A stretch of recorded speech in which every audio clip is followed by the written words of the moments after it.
لا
بسم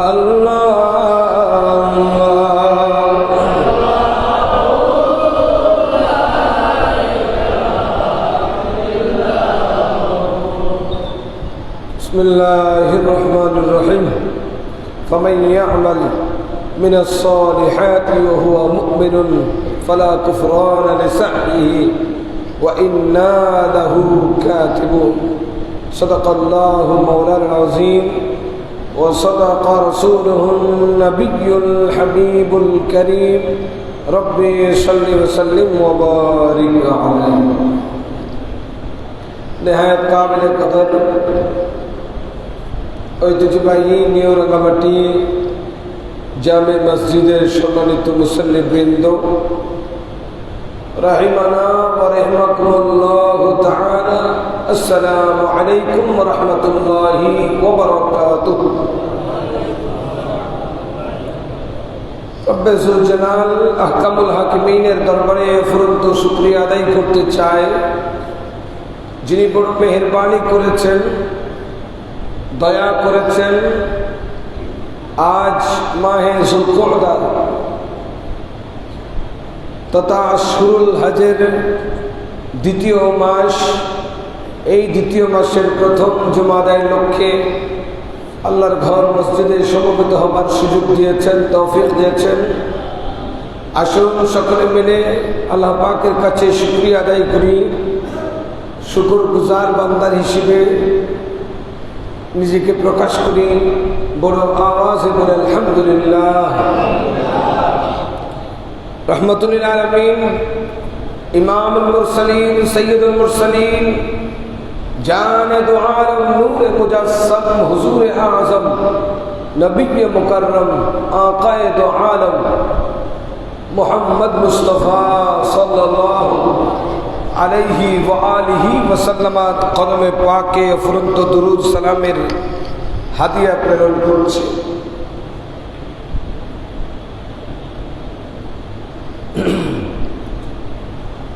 মোহতরম হাজরিন, মাহে জিলকদ আরবি মাসের অন্যতম একটি মাস, আশহুরুল হজ।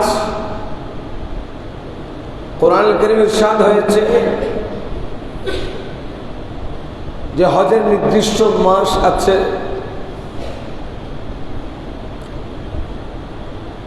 এই নির্দিষ্ট মাসের সময়সীমা হলো 2 মাস 10 দিন, শাওয়াল, জিলকদ এবং জিলহজের 10 তারিখ পর্যন্ত।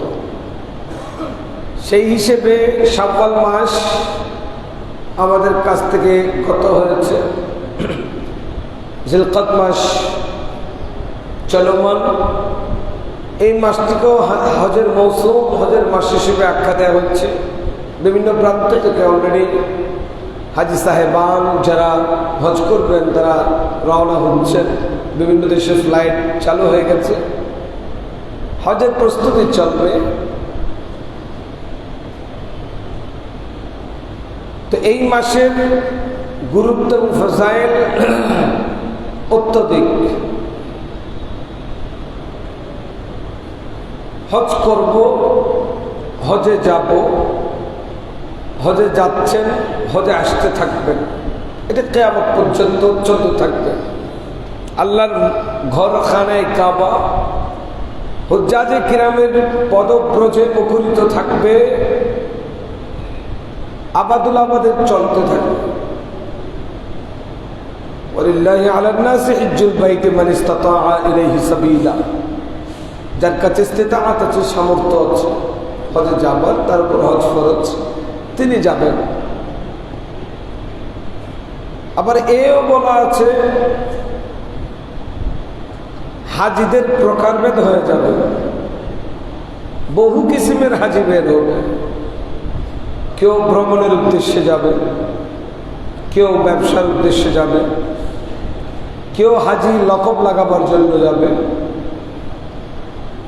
এক একজন এক এক উদ্দেশ্যে যাবে। আপনি হজ কেন, যে কোনো ইবাদত আপনি করতে চাচ্ছেন, আপনার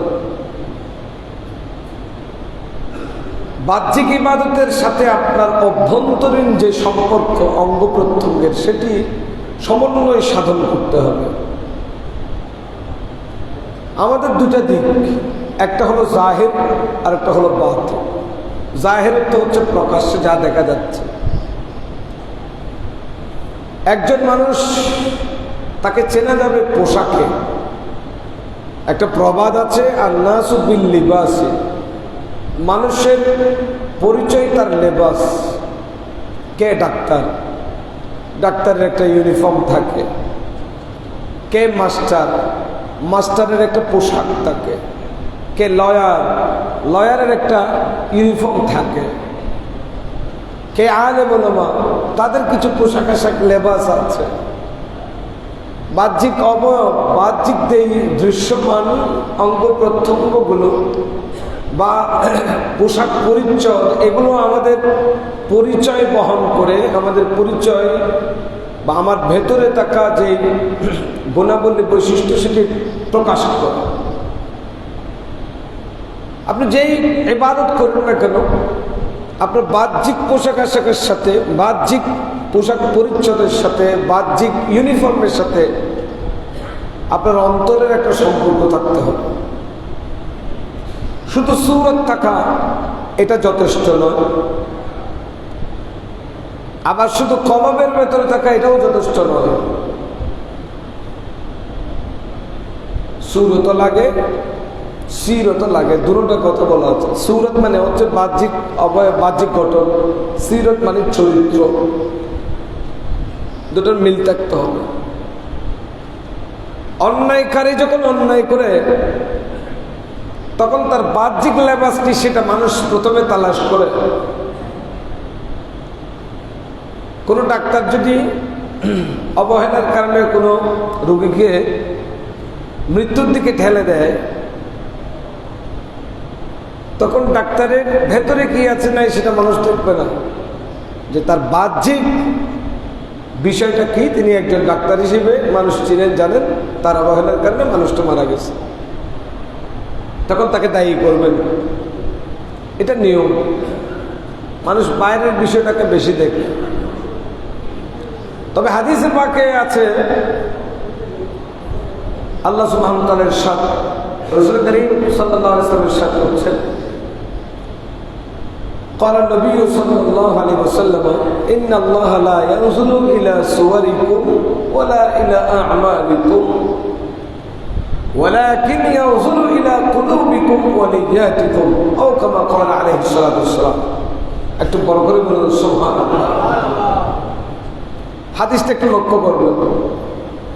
আমার নবী ইরশাদ করছেন, নিশ্চয়ই আল্লাহ পাক লা ইয়ানজুরু, দেখেন না, ইলা সুওয়ারিকুম ওয়ালা ইলা আ'মালিকুম, তোমাদের চেহারার দিকেও দেখেন না, তোমাদের সূরতকেও দেখেন না, তোমাদের আমলের দিকেও তাকান না। অর্থাৎ কারো সূরত, কারো আমল, এগুলোর প্রতি আল্লাহর ভ্রুক্ষেপ নাই। কে লম্বা, কে বেটে, কে ফর্সা, কে কালো, কে শ্বেতাঙ্গ, কে কৃষ্ণাঙ্গ, কার আমল কেমন, কে বেশি রোজা রাখে, কে বেশি নামাজ পড়ে, কে বেশি হজ করে, কে বেশি যাকাত দেয়, কে বেশি সাদাকাত করে, কে বেশি নেক আমল করে, আল্লাহ পাক এগুলোর দিকে তাকান না। ওয়ালাকিন ইয়ানজুরু ইলা কুলুবিকুম ওয়া নিয়াতিকুম, বরং আল্লাহ পাক তোমাদের কলবের দিকে এবং তোমাদের নিয়তের দিকে তাকান। বড় করে বলুন সুবহানাল্লাহ। তার মানে কি, সূরত, বাহ্যিক যে চেহারা, বাহ্যিক সূরত, বাহ্যিক যে অবয়ব, সেটার কি একেবারে কোনো গুরুত্ব নেই? না, সেটারও গুরুত্ব আছে, সেটারও গুরুত্ব আছে। সেটার গুরুত্ব আছে বলে এটা নিয়ে অনেক কথা আছে। এক ইহুদি, এটা একেবারে প্রসিদ্ধ ঘটনা, মাদারিজুন নবুওয়াতে এসেছে ঘটনাটা।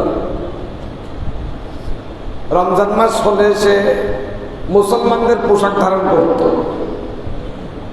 রোজাদারের মতো হয়ে যেত, বাজারে সাজারে গেলে কোনো কিছু খাইতো না, রমজানের প্রতি সম্মান প্রদর্শন করত। এক ছেলে, রমজান মাস ইহুদি ছেলে, বাজারে প্রকাশ্যে খাচ্ছে দেখে তাকে বকাঝকা করলো, তাকে পিটাও দিল, এবং সে বলল যে তুমি কি জানো না এখন রমজান মাস চলতেছে, মুসলমানদের রোজা, তুমি কেন খাচ্ছ? সেই সম্পূর্ণ রোজাদারের মতো হয়ে যেত, কিচ্ছু খাইতো না, নিজেকে পরহেজ করত। তার মৃত্যু হলো। মারা যাওয়ার পরে একজন ইমানদার আল্লাহর ওলি তাকে খাবে দেখেছেন যে বেহেশতের উঁচু মুকামে, উঁচু স্থানে তাকে সমাসীন করা হয়েছে। সুবহানাল্লাহ। তাকে জিজ্ঞেস করা হলো, তুমি তো ইহুদি ছিলে, তোমার এত উঁচু সম্মান, এত মর্যাদা কিভাবে তোমার অর্জন হলো? তখন তিনি বললেন যে আমি রমজান মাসে মুসলমানদের রোজাদারের মতো আমার সুরত ধারণ করতাম, আমি নাওয়া খাওয়া করতাম না, প্রকাশ্যে রমজানকে সম্মান করতাম, তাজিম করতাম। এই জন্য মারা যাবার এক মুহূর্তে সাকারাত যখন চলছে, আল্লাহ পাক আমাকে ঈমানের দৌলত নসিব করেছেন। তাহলে দেখেন, এখানে বাহ্যিক সুরত ধারণ করার কারণে তিনি কোনো রোজাদার নয়, কিন্তু রোজাদারের বেশ ধারণ করেছেন। আল্লাহর কাছে এটা ভালো লেগেছে, তো ভালো লেগেছে বলে আল্লাহ ঈমান দিয়েছেন। ঈমান দেওয়ার মালিককে আল্লাহ। আল্লাহ যে কাউকে দিতে পারেন, যে কোনো সময় দিতে পারেন, এটা আল্লাহ পাকের ইখতিয়ার আছে। এই যে আল্লাহর বান্দা, তার এই সম্মানের পেছনে মূল কারণ হচ্ছে এটাই। মোহতরম হাজরিন, মূসা আলাইহিস সালামের জমানায় একজন মানুষ ছিলেন যিনি, যার কাজ হচ্ছে আরেকজনের আকৃতি বা সুরত ধারণ করে মানুষকে হাসানো। অনেকে আছে না আমাদের মধ্যে, কে কিভাবে কথা বলে, কে কিভাবে খায়, কে কিভাবে হাঁটে, এগুলো কপি করে দেখায়। তো মূসা আলাইহিস সালামের জমানায় এরকম একটা লোক ছিল, ইহুদি লোক, বনী ইসরাইলের। তো সেই একদিন হযরত মূসা আলাইহিস সালাম কিভাবে কথা বলেন, মূসা আলাইহিস সালামের রূপ ধারণ করে, আকৃতি ধারণকে মানুষকে হাসিয়েছিল। সুবহানাল্লাহ বলেন। রূপ ধারণ করেছে কার? আল্লাহর নবী হযরতে মূসা আলাইহিস সালাম।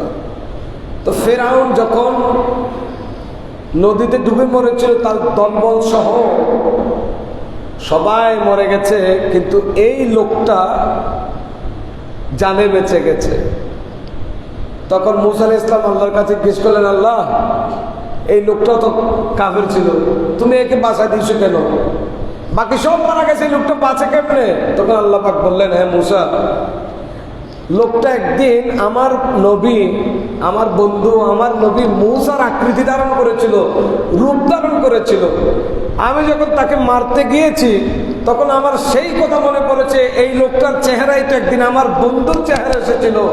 আমার বন্ধুর রূপ ধারণ করার কারণে আমি তাকে সেই নির্ঘাত মৃত্যু থেকে তাকে মেরে হাই দান করেছিল। সুবহানাল্লাহ। তাহলে এখানে সুরতেরও মূল্য বোঝা যায়। সুরত মানে সুরতটা বাহ্যিক অবয়বটা।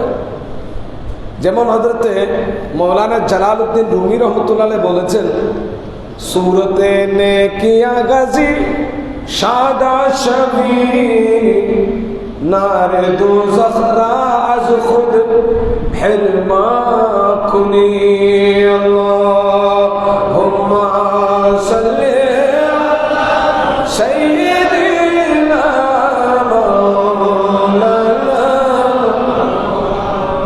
व अला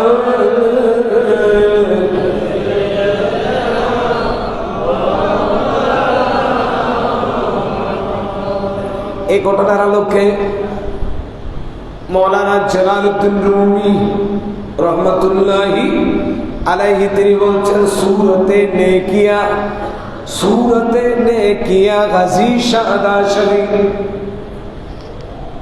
আল্লাহর বান্দা, দুনিয়াতে আর কিছু হতে পারো না পারো, কিন্তু নেককার বান্দার সুরত ধারণ করো।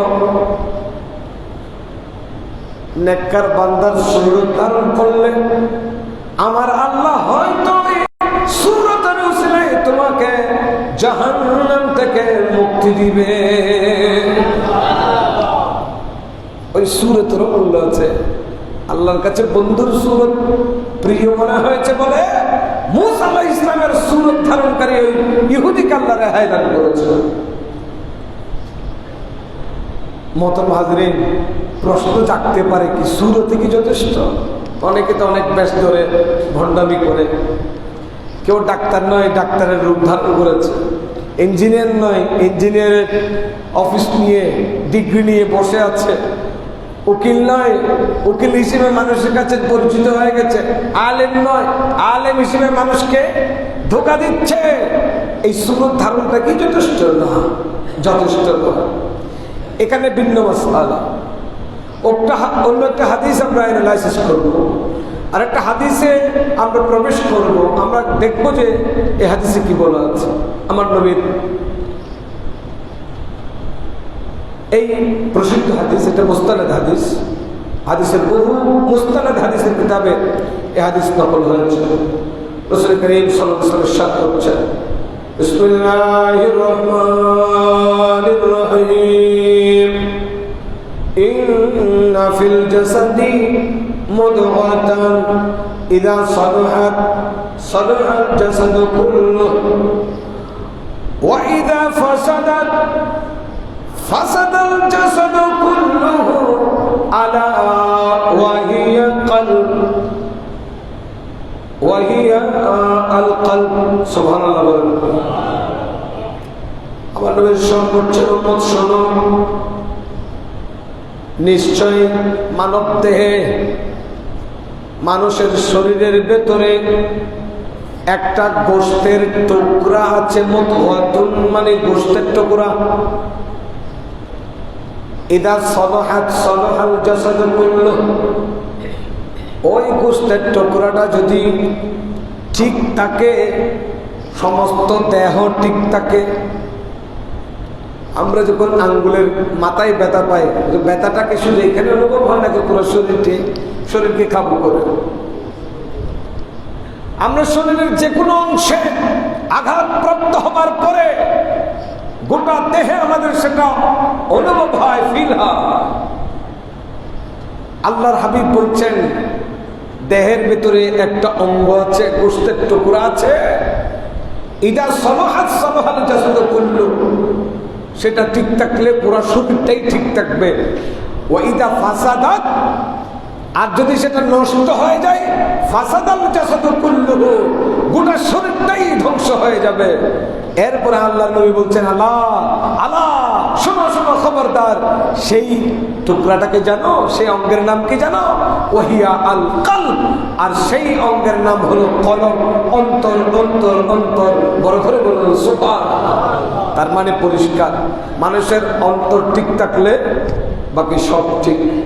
মানুষের অন্তর ঠিক থাকলে জবান ঠিক, মানুষের অন্তর ঠিক থাকলে তার বাহ্যিক সুরত ঠিক, মানুষের কলব ঠিক থাকলে তার চলাফেরা ঠিক, মানুষের কলব ঠিক থাকলে তার ওয়াদা ঠিক, মানুষের কলব ঠিক থাকলে তার নাওয়া খাওয়া ঠিক, মানুষের কলব ঠিক থাকলে তার আপাদ মস্তক আত্মপন্ত ঠিক থাকবে। এটাই আল্লাহর নবী হুজুর আকরাম সাল্লাল্লাহু আলাইহি ওয়াসাল্লাম বুঝাতে চেয়েছেন। বড় করে বলুন সুবহানাল্লাহ। আমরাও সেটা বুঝি। সাধারণত আমরা বলি যে তার কলব ঠিক নাই, অথবা তার অন্তরটা ভালো ভালো হলে বলি যে তার কলবটা ভালো, অন্তর ভালো, সাদাসিধে মানুষ, সরল মানুষ। আর কলব যদি ভেজাল হয়, আমরা বলি যে লোকটার কলব ঠিক নাই, অন্তর ভালো নেই। তাহলে মানব দেহের মূল পয়েন্ট, মূল জায়গা হলো কলব। আল্লাহ পাক সুবহানাহু ওয়া তাআলা কোরআন কারীমের অন্যত্র ইরশাদ করেছেন, ইল্লা মান আতাল্লাহ বিকলবিন সালিম। উচ্চ আওয়াজে বলুন সুবহানাল্লাহ। ইয়াওমা লা ইয়ানফাউ মালুন ওয়ালা বানুন। এই দুনিয়ার মানুষ, হাসরের মাঠে তোমাদের সন্তান, তোমাদের সম্পদ কোনো কাজে আসবে না। ইল্লা মান আতাল্লাহ বিকলবিন সালিম। ওই ব্যক্তির কাজে আসবে যে ব্যক্তিকে আমার আল্লাহ কলবে সালিম দান করেছেন, প্রশান্ত আত্মা দান করেছেন, প্রশান্ত কলব দান করেছেন। কোরআন এবং হাদিস গবেষণা করলে বোঝা যায়, মানব দেহের সবচেয়ে গুরুত্বপূর্ণ পয়েন্ট হলো কলব। কলব ঠিক থাকলে, কলবের সাথে সুরতের সমন্বয় হলে, কলবের সাথে সুরতের সমন্বয় হলে, যেমন ধরুন সমন্বয়টা কিভাবে হয়? আপনার কলবে আল্লাহ ভীতি আছে, নবীর মহব্বত আছে, আপনি খুবই তাকওয়া অনুভব করেন, খুব পরহেজগারি অনুভব করেন নিজেকে, হ্যাঁ, এই অবস্থায় আপনার ভেতরে যেই লালিত তাকওয়া, সেই তাকওয়ার সাথে সমন্বয় যদি হতে চায়, সমন্বয় যদি ঘটাতে চান, তাহলে বাহ্যিকভাবে ইসলামী কিছু কায়দা আছে, শরিয়ার কিছু বিধি আছে, সেগুলো ফলো করতে হবে। যেমন লিবাসুত তাকওয়া, আপনার চেহারায় থাকতে হবে, আপনার কাপড়ে থাকতে হবে। লিবাসুত তাকওয়া কি? 1 নম্বর, আপনি যদি ভেতরে তাকওয়া লালন করেন, আল্লাহ ভীতি, নবীর মহব্বত ধারণ করেন, তো আপনার মুখে শরিয়ার বিধান মোতাবেক দাড়ি থাকতে হবে। সুবহানাল্লাহ বলেন না? কারণ আপনি ভেতরে তাকওয়া অনুভব করেন, আল্লাহকে ভালোবাসেন, নবীকে ভালোবাসেন, অথচ মুখে আপনার দাড়ি নাই। এরকম একটা সময় সমস্যা করে গেছেন। একটা ঘটনা আছে নবাব সাহেবের, এই ভারতবর্ষের একজন নবাব সাহেব, অনেক বিখ্যাত নবাব সাহেব, ওনার নাম আব্দুল গফুর নবাব। উনি একবার সফরে বের হয়েছেন। সফরে তো ব্রিটিশ আমলে যে ট্রেন লাইনগুলো চালু হয়েছিল, তো উনি ভারতবর্ষে যে কোনো এক জায়গায় সফর করতে উঠে সেকেন্ড ক্লাসের তিনি ট্রেন বুকিং করলেন, সেকেন্ড ক্লাসের ট্রেনে যাচ্ছিলেন। ওনার সাথে যারা চাকর বাকর ছিল তাদেরকে উনি থার্ড ক্লাসে দিয়েছেন। তো উনি সেকেন্ড ক্লাসে আরামে বসছেন, ট্রেন সফর করছেন, ওনার মুখে কোনো দাড়ি গোঁফ কিছুই ছিল না। অর্থাৎ উনি যে মুসলমান নাকি বিধর্মী সেটা আইডেন্টিফাই করার মতো কোনো আলাদা কোনো কিছু ছিল না। স্বাভাবিক অবস্থায় যাচ্ছিলেন, যেতে যেতে হঠাৎ করে ট্রেনে ওনার ডিসেন্ট্রি হওয়া শুরু হলো, ওনার ডায়রিয়া শুরু হয়ে গেল। তো ডায়রিয়া শুরু হওয়ার পর অবস্থা যখন বেগতিক দেখলো, এখন ট্রেনের যারা দায়িত্বশীল তারা তাকে একটা স্টেশনে নামিয়ে দিলেন। নামিয়ে দেওয়ার পরে ওনার এতই শোচনীয় অবস্থা হয়েছিল যে উনি এক চামচ যে পানি পাবেন, পানি খাবেন, সেই সুযোগটাও ওনার কাছে ছিল না। ট্রেনের এক জায়গায় পড়ে আছে, এখন মানুষ ওনাকে দেখেও দেখছে না। হঠাৎ করে একজন কুলি, মানে ট্রেন স্টেশনে কুলি থাকে, কুলি তার কাছে আসলেন, এসে জিজ্ঞেস করলেন, আপনি কে, আপনার নাম কি? তখন তিনি বললেন যে আমার নাম মোহাম্মদ আব্দুল গফুর, আমাকে একটু চিকিৎসার ব্যবস্থা করো, আমার অবস্থা খারাপ, আমাকে একটু পানি দাও। ওই লোকটা কোনো মতে তাকে নিয়ে গেলেন। নিয়ে যাওয়ার পর ডাক্তার দেখাতে নিয়ে গেলেন। শেষ পর্যন্ত ওখানে ওনার অবস্থা বেগতিক ছিল, ওখানে তার মৃত্যু হয়ে গেছে। ইন্না লিল্লাহি ওয়া ইন্না ইলাইহি রাজিউন। মৃত্যু হওয়ার পরে এখন তাকে নিয়ে টানাটানি শুরু হয়ে গেছে। হিন্দুরা বলে যে তাকে আমরা পুড়ে ফেলবো, মুসলমানরা বলে যে না, মুসলমান তো ওখানে নেই, হিন্দুরা বলতেছে তাকে পুড়ে ফেলবো, কারণ সে কি মুসলমান নাকি আমাদের ধর্মের আমরা তো বুঝতে পারতেছি না, তার মুখে দাড়ি দাড়ি কিছু নেই, বা মুসলমান হিসেবে তার কোনো চিহ্নই তার কাছে পাচ্ছি না, মানে পুড়ে ফেলবে এরকম একটা সিদ্ধান্ত অনেকটা হয়ে গেছিল। কিন্তু ওই খুলি গিয়েছে কেন হাজির, খুলি বলতেছে না না না, আমি তার নাম জিজ্ঞেস করেছি, তার নাম আব্দুল গফুর। তা আব্দুল গফুর তো মুসলমানেরই নাম হয়, ওর নামের উসুলে কোনো মতে তিনি রেহাই পেলেন। শেষ পর্যন্ত তাকে দাফন করা হলো। ইতিমধ্যে ওনার সাথে তৃতীয় শ্রেণীর থার্ড ক্লাসে যারা ছিল, চাকর বাকর যারা ছিল, তারা সেখানে গিয়ে পৌঁছলেন, ওনাদের নবাব সাহেবের খবর নিচ্ছিলেন। নবাব সাহেব তো এই যে শোচনীয় অবস্থা সেটা তারা জানতেন না। পরে খবর পেলেন যে তাদের নবাব সাহেব আর দুনিয়াতে নাই, তিনি ডিসেন্ট্রি হয়ে, মারাত্মক ডিসেন্ট্রির শিকার হয়ে ইন্তেকাল করেছে। মোহতরম হাজরিন, এখানে সূরতের ব্যাপারটা কত গুরুত্বপূর্ণ একটু লক্ষ্য করুন। যদিও আল্লাহ সুবহানাহু ওয়া তাআলা ইন্নাল্লাহা লা ইয়ানজুরু ইলা সুওয়ারিকুম ওয়া লা ইলা আমালিকুম, আল্লাহ সূরতের দিকে দেখবেন না, আমলের দিকে দেখবেন না, এটা অন্য কথা। কিন্তু সূরতটাও অনেক গুরুত্বপূর্ণ। মান তাশাব্বাহা বিকওমিন ফাহুয়া মিনহুম, হাদিসে আছে যে দলের সাদৃশ্য রাখবে সেই দলের দলভুক্ত হলে বলে বিবেচিত হবে। আপনি কোনো বিধর্মের কোনো আচার অনুষ্ঠানে, ধর্মীয় আচার অনুষ্ঠানে গিয়েছেন, মাখামাখি করছেন, আপনাকে আর মুসলমান হিসেবে কাউন্ট করা হবে না। সে আপনাকে বলা হবে আপনি সেই ধর্মের লোক, কারণ আপনি ধর্মীয় বিষয়ে মাখামাখি করতে পারেন না, অন্য বিষয়ে মাখামাখি করতে পারেন, পাশাপাশি বসে আপনি চাকরি করতে পারেন, পাশাপাশি বসে আপনি দোকানে খাইতে পারেন, পাশাপাশি বসে আপনি গাড়িতে চড়তে পারেন, পাশাপাশি বসে আপনি সবকিছু করতে পারেন, কিন্তু ধর্মীয় বিষয়ে, ইবাদতের বিষয়ে পারেন না। কারণ আল্লাহ পাক পরিষ্কার করে বলেছেন, কুল ইয়া আইয়ুহাল কাফিরুনা লা আ'বুদু মা তা'বুদুন, এ কাফের, তোমরা যার ইবাদত করো আমরা তার ইবাদত করি না। তো ইবাদতে ভিন্নতা আছে, পার্থক্য আছে। এটা একটা প্রস্তাবের প্রেক্ষিতে আয়াতটা নাযিল হয়েছিল। কাফেররা আল্লাহর নবীর কাছে প্রস্তাব দিয়েছিল, হে মুহাম্মদ ইবনে আব্দুল্লাহ, আপনি তো দীর্ঘদিন ধরে আমাদেরকে ইসলামের দাওয়াত দিচ্ছেন, আমরা কবুল করতে পারছি না, আমরা আমাদের ধর্ম ছাড়তে পারছি না, আপনি আপনার ধর্মে আমাদেরকে টানতেছেন, চলেন আমরা একটা সন্ধি করি, চুক্তি করি। বলে কি চুক্তি? বলে সন্ধিটা হলো কিছুদিন আমরা আপনার খোদার ইবাদত করব, আর কিছুদিন আপনি আমাদের খোদার ইবাদত করবেন। ইবাদতে আমরা একটা সন্ধি করেন, একটু নাউজুবিল্লাহ বলুন। ইবাদতে সন্ধি হইলে তো আমরা বহু ঈশ্বরবাদে বিশ্বাসী হয়ে যাব না। তো ইবাদতে কি সন্ধি হতে পারে? আমাদের ধর্মের কনসেপ্ট কি? কুল হুয়াল্লাহু, কুল হুয়াল্লাহু, আল্লাহ এক, আল্লাহর কোনো দ্বিতীয় নাই। এই কায়নাতে বিশ্ব ব্রহ্মাণ্ডের মালিক কেবলই একজন, তিনি লা ইলাহা ইল্লাল্লাহ।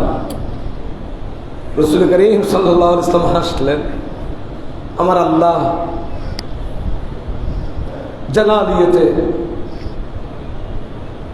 আমার একত্ববাদ প্রতিষ্ঠা করবার জন্য আমি লক্ষ লক্ষ রাসূল পাঠিয়েছি, নবী পাঠিয়েছি, আর সেই জায়গায় আমাকে প্রস্তাব দেওয়া হচ্ছে।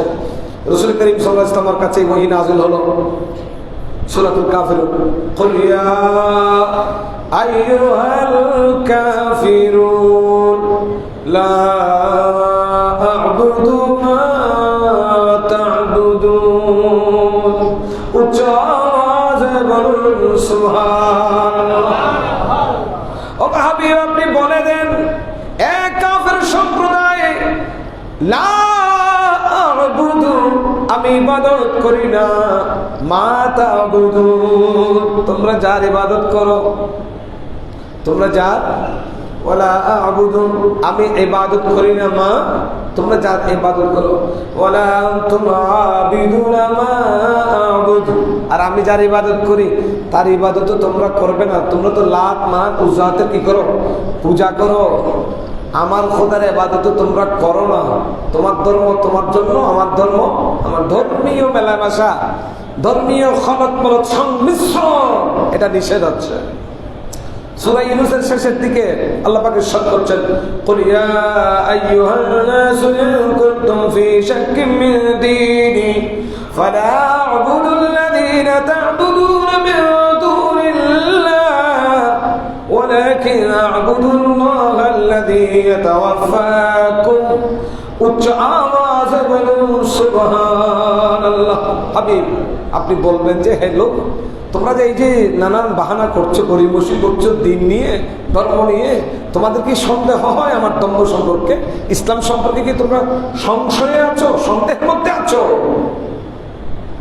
কুল ইয়া আইয়ুহান নাসু ইন কুনতুম ফি শাক্কিন মিন দীনি ফালা আ'বুদুল্লাযীনা তা'বুদুনা মিন দুনিল্লাহ। আল্লাহ ব্যতীত আমি কারো ইবাদত করি না, আমি তার ইবাদত করি যিনি তোমার মৃত্যুদাতা, তোমাকে জীবন যিনি দিয়েছেন, তোমার মৃত্যু যিনি ঘটাবেন, আমি সেই খোদার ইবাদত করি। যিনি মৃত্যুই দিতে পারেন না, জীবনই দিতে পারেন না, তিনি ইবাদতের হকদার। মুহতারাম হাজিরিন, সেই আল্লাহ পাক সুবহানাহু ওয়া তাআলা বান্দাকে বাহ্যিক সাদৃশ্য দিয়েছেন, বাহ্যিক চরিত্র দিয়েছেন, বাহ্যিক সূরত দিয়েছেন, আর সেই বাহ্যিক সূরতের সাথে তার দেহের অভ্যন্তরে একটি গুরুত্বপূর্ণ অঙ্গ প্রত্যঙ্গ দিয়েছেন। সেই অঙ্গ প্রত্যঙ্গ হলো কলব, অন্তর। অন্তর, সেই অন্তরের সাথে কলবের সাথে সূরতের সমন্বয় সাধন করতে বলেছেন। বড় করে বলুন সুবহানাল্লাহ। তার মানে আপনি ঈমানদার, আপনি মুসলমান, আপনি মুমিন, আপনার ঈমানের সাথে বাহ্যিক সূরতের সমন্বয় হতে হবে। আপনি নামাজি যেমন হবেন, আপনি দাড়ি রাখনেওয়ালাও হবেন। আপনি নামাজি যেমন হবেন, আপনি অন্তরে রাসূল করিম সাল্লাল্লাহু আলাইহি ওয়াসাল্লামের মহব্বতকে ধারণ করবেন।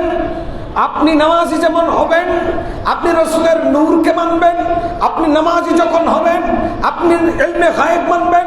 আপনি নামাজি যখন হবেন, আপনি রাসূল করিম সাল্লাল্লাহু আলাইহি ওয়াসাল্লামকে কায়নাতের সব কিছু থেকে বেশি ভালোবাসবেন। আপনি নামাজি যখন হবেন, আপনি সাহাবায়ে কেরামের মহব্বতকারী হবেন। আপনি নামাজি যখন হবেন, আপনি আউলিয়া কেরামকে মহব্বতকারী হবেন। আপনি নামাজি যখন হবেন, আপনি সৎকর্মশীল হবেন। আপনি নামাজি যখন হবেন, আপনার বাহ্যিক চলাফেরা, উঠা বসা সবকিছুর ভেতরে আমার নবীর আদর্শ, উসওয়ায়ে হাসানা, সর্বশ্রেষ্ঠ চরিত্রের প্রভাব আপনার চেহারায় সেটা ফুটে উঠতে হবে। বড় করে বলুন সুবহানাল্লাহ।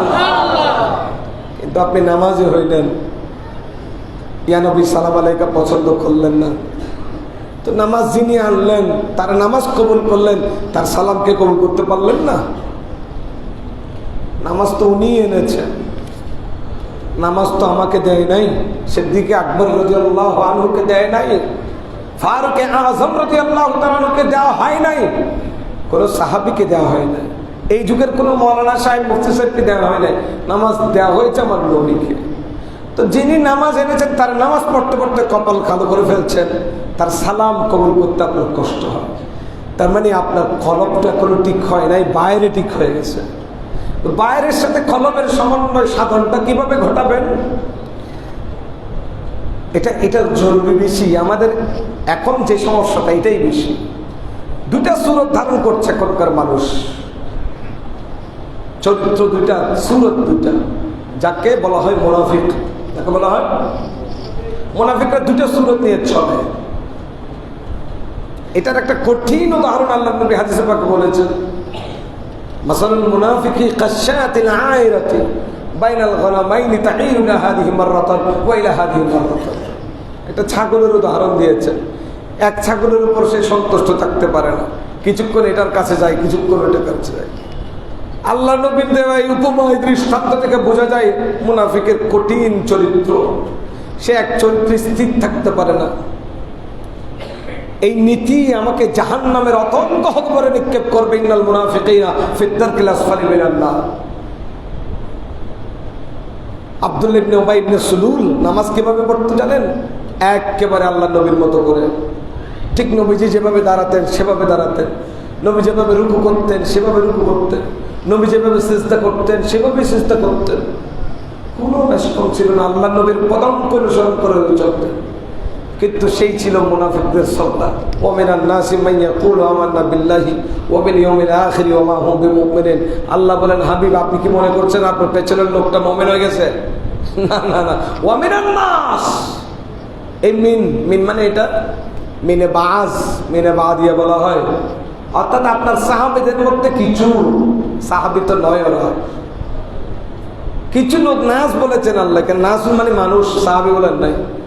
এই কিছু লোক আমান্না বিল্লাহি ওয়া বিল ইয়াউমিল আখির, এরা মুখে বলবে আল্লাহর উপর ঈমান এনেছি, ইয়াউমে আখিরের উপর ঈমান এনেছি, নবী আপনাকে কবুল করেছি, আপনাকে মেনেছি। আল্লাহ বলেন ওয়া মা হুম বিমুমিনিন। হাবিব না না না, তারা ঈমানদার নয়। তো ঈমান কার কলবে আছে নাই, কার সুরতে আছে নাই জানেন কে? আল্লাহ চেয়ে তো বেশি কেউ জানে না কার কলবে ঈমান আছে আর কার সুরতে ঈমান আছে। অনেকের বাহ্যিক সুরতে হয় রে ঈমান, ঈমান ঝকঝক ঝকঝক করতেছে, ঝিকমিকি একেবারে, মানে এত সুন্দর চকচকাচ্ছে ঈমান, এর ভেতরে ঈমানের ছিটে ফুটাও নাই। এজন্য কলব এবং চরিত্রকে, বাহ্যিক সুরতকে সমন্বয় করতে হবে। আবার শুধু সুরত, অনেকের কলব আছে কিন্তু সুরত নাই। এই যে সুরত না থাকার কারণে এই নবাব সাহেব বিপদে পড়ে গেলেন। আবার সুরতও লাগে, কলবও লাগে। আবার শুধু কলব হলেও সমস্যা আছে, কিছু এলমও লাগে। বনি ইসরায়েলের এক লোক রাখাল ছিল, আল্লাহওয়ালা ছিল, বেশি আল্লাহ প্রেমিক, আল্লাহর ভাবনায় রাত দিন পার করে দিতেন জিকির আজকারে। তো একদিন রাখাল লোক মেষও চড়াচ্ছেন, পাল চড়াচ্ছেন, গভীর ধ্যানে মুশাহাদা করছেন, আল্লাহর প্রেমে বিভোর। আর আল্লাহর প্রেমে বিভোর হয়ে তিনি কি বলছেন? আল্লাহকে ডেকে ডেকে বলছেন, মাবুদ, ও মাবুদ গো, আমি যদি তোমাকে একটু কাছে পাইতাম তাহলে তোমার সেবা করতাম। আল্লাহ, তোমাকে যদি কাছে পাইতাম তোমার হাত পা টিপে দিতাম। আল্লাহ, তোমাকে কাছে পাইলে আমি তোমার চুলের উকুন বাসি দিতাম। আল্লাহ, তোমাকে আমি কাছে পাইলে তোমার জন্য রুটি ভেজে খাওয়াতাম। আল্লাহ তোমাকে আমি কাছে পাইলে তোমাকে আমার ছাগল আছে না, এই ছাগল থেকে দুধ পান করাইতাম। একটু নাউজুবিল্লাহ বলুন। ওদিকে মূসা আলাইহিস সালাম পাশ দিয়ে যাচ্ছিলেন, যাবার পথে মূসা আলাইহিস সালাম যখন এই কথাগুলো শুনলেন থেমে গেলেন, বললেন টাকা এসব কি বলো? আল্লাহর কাছে কি হাত পা আছে? আল্লাহ কি খাবার খায়? আল্লাহর মাথা আছে? আল্লাহ কি চুল আছে যে তুমি ওকুন বাঁচবে? আল্লাহকে চিনে দিয়ে চুল আছড়ে দিয়ে, এসব কি কথা? এগুলো কুফরি কথা, তোমার ঈমান চলে গেছে, খবরদার। মূসা আলাইহিস সালাম যখন এইভাবে ডাক দিলেন, ওই রাখাল বেচারা ভয়ে প্রকম্পিত। কারণ ওগুলো কার ডাক? নবীর ডাক, নবীর ধমক। নবীদের কথার উপর কোনো কথা নাই, নবীদের আওয়াজের উপর কোনো আওয়াজ নাই। আল্লাহর নবী হযরত মূসা আলাইহিস সালামের আওয়াজ শুনে ওই লোকটা ভীত প্রকম্পিত ছিল, ভীত সন্ত্রস্ত ছিল। কিন্তু আল্লাহ পাক এটা পছন্দ করেন নাই। সুবহানাল্লাহ বলেন না। আল্লাহ পাক এটা পছন্দ করে নাই। আল্লাহ পাক হযরত মূসা আলাইহিস সালামকে ডাক দিলেন, মূসা রে, তুমি কাজটা ভালো করো নাই। আমার এই বান্দা রাখাল হলো, তার এলম নাই, আমল কালাম নাই, হয়তো তার বাহ্যিক সুরত নাই, বাহ্যিক অর্জন নাই, কিন্তু তার কলবের ভেতর আমি খোদা আছি, তার কলবের ভেতর আমি খোদার মহব্বত আছে। আল্লাহ হযরত জিবরিল আমিনকে পাঠিয়ে দিলেন, জিবরিল যাও যাও যাও, আমার মূসার কাছে যাও, আমার মূসাকে জানিয়ে দাও আমার মূসা এমন কাজ কেন করলো। ওই রাখাল তো আমি খোদার দেয়ালে, আমি খোদার মহব্বতে এত বিভোর ছিল, তার জবানে কি শব্দ আসতেছে, কি বাক্য আসতেছে সেই জানে না। আমি খোদার মহব্বতে পড়ে ওই রাখাল নানান শব্দ, নানান বাক্য ব্যবহার করেছে, যদিও আমি খোদার তাওহীদের শানে পরিপন্থী, কিন্তু আমি তার কলবের দিকে তাকাচ্ছিলাম। তার কলবের খবর তো আমি জানি, তার কলবের ভেতর আদ্যপান্ত আমি খোদা ছাড়া আর কিছু নাই। উচ্চ আওয়াজে বলুন সুবহানাল্লাহ। মাওলানা জালালউদ্দিন রুমি তার মসনবির ভাষায় তিনি এভাবে লিখেছেন, ওহী নাযিল হয়েছে মূসা আলাইহিস সালামের কাছে, ওয়াহিয়া মদসুয়ে মূসা আজ খুদা বন্দায়ে মারা চারা কর দি জুদা। এ মূসা, তুমি আমার বান্দার সাথে আমার যখন মুহাব্বতের সম্পর্ক চলছিল, গভীর মুশাহাদা চলছিল, ঠিক সেই সময় তুমি সেখানে এসে ওই বান্দাকে ধমক দিয়েছো, ডাক দিয়েছো, সাথে সাথে আমার সাথে তার যে কানেকশন ছিল, বন্ধন ছিল, সেটা ভেঙে গিয়েছে, ছুটে গিয়েছে। এই কাজটা ভালো করে নাই। কে বলছেন? আল্লাহ মূসা আলাইহিস সালামকে। হযরত মাওলানা জালালউদ্দিন রুমি বলছেন, তু বরায়ে ওয়াসলে করদান আমদি নে বরায়ে ফসলে করদান আমদি। মূসা, তোমাকে আমি দুনিয়াতে পাঠিয়েছি বন্ধন তৈরি করবার জন্য, বন্ধন ছিন্ন করবার জন্য। মূসা, তোমাকে আমি পাঠাইনি। আমার বান্দার সাথে আমার যে মুহাব্বতের সম্পর্ক, সেটা তো তুমি দেখোনি, তার বাহ্যিক কথাগুলো শুনেছো। বড় করে বলুন সুবহানাল্লাহ। তাহলে এখানে আল্লাহ কি দেখেছেন? কলব দেখেছেন, বাইরের সুরতটা আল্লাহ দেখেন নাই। অনুরূপ মনসুর হাল্লাজের কথা আপনারা জানেন। মনসুর হাল্লাজ যাকে শহীদ করে দেওয়া হয়েছিল, কেটে কেটে টুকরা টুকরা করে সমুদ্রে ভেসে দেওয়া হয়েছিল। তারপরও ওনার এই খণ্ড বিখণ্ড দেহ থেকে একটা শব্দ বের হচ্ছিল, আনাল হক, আনাল হক। আনা মানে আমি, হক মানে খোদা, আমি খোদা, আমি খোদা। আচ্ছা, মনসুর হাল্লাজ আনাল হক বলেছিল, আল্লাহ এরপরও মনসুর হাল্লাজকে কবুল করেছেন। আর এদিকে ফিরআউন বলেছিল, আনা রাব্বুকুমুল আ'লা, এ দুনিয়াবাসী শুনো, তোমরা যে খোদার কথা বলো, আল্লাহর কথা বলো, এখানে কিসের আল্লাহ? পৃথিবীতে সবচেয়ে বড় খোদা তো আমি। একটু নাউজুবিল্লাহ বলেন না। আচ্ছা, আনাল হক বলেছেন মনসুর হাল্লাজ। মনসুর হাল্লাজের আনার হককে আল্লাহ কবুল করেছেন, আর ফেরাউনের আনা রব্বুকুমুল আলা আনাল হককে আল্লাহ কবুল করেন নাই। ফেরাউনকে কাফেরদের সর্দার বানিয়েছেন, তাকে জাহান্নামে নিক্ষেপ করেছেন। তাহলে পার্থক্যটা কোথায়? পার্থক্য হলো ওই কলমে। আরে ফেরাউনের ভিতরে অহংকার ছিল, অবাধ্যতা ছিল, ফেরাউনের ভিতরে স্বৈরাচারী মনোভাব ছিল। এই জন্য আল্লাহ সুবহানাহু ওয়া তাআলা ফেরাউনের আনা রাব্বুকুমুল আলা এখানে মোহাব্বত খুঁজে পান নাই। তার কলবের ভিতরে নিজে খোদা হওয়ার একটা আকাঙ্ক্ষা ছিল, আর সেই দাবিও করত। কারণ ফেরাউনের হায়াত পেয়েছিল 400 বছর। কয়শো বছর? 400 বছর হায়াতের ভেতরে আশ্চর্যজনক ব্যাপার হলো, ফেরাউনের জীবনে কোনোদিন একবারের জন্য জ্বর ওঠে নাই, এক মুহূর্তের জন্য মাথা ব্যথা হয় নাই। ফেরাউন কোনোদিন অসুস্থতা অনুভব করে নাই। এজন্য ফেরাউন তার প্রজাদেরকে বলতো, আমার প্রজা সম্প্রদায় শোনো, তোমাদের অসুখ হয়, তোমরা অসুস্থ হও, আমি অসুস্থ হই না। তোমাদের সাথে আমার পার্থক্য আছে, কারণ আমি খোদা। আমি খোদা বলে তো আমার কোনো অসুস্থতা নেই। তো ফেরাউনের এই অবস্থা দেখে অনেকে তাকে খোদা মেনেছে, তার ইবাদত করেছে, আর নিজেকে আনা রব্বুকুমুল আলা, আমি সবচেয়ে বড় খোদা, এটা দাবি করেছে। আল্লাহ পাক তার এই অবদ্ধতার জন্য তাকে শাস্তি দিয়েছেন। পক্ষান্তরে মনসুর হাল্লাজ আনাল হক বলেছেন। আল্লাহ পাক সেটাকে এত কবুল করেছেন, যতবারই তাকে মারা হয়, যতবার তাকে কাটা হয়, ততবার তিনি আনাল হক বলেন। তো আনাল হক কেন বলেছেন? তখন তাকে জিজ্ঞেস করা হলো যে তুমি আনাল হক বলছো কেন?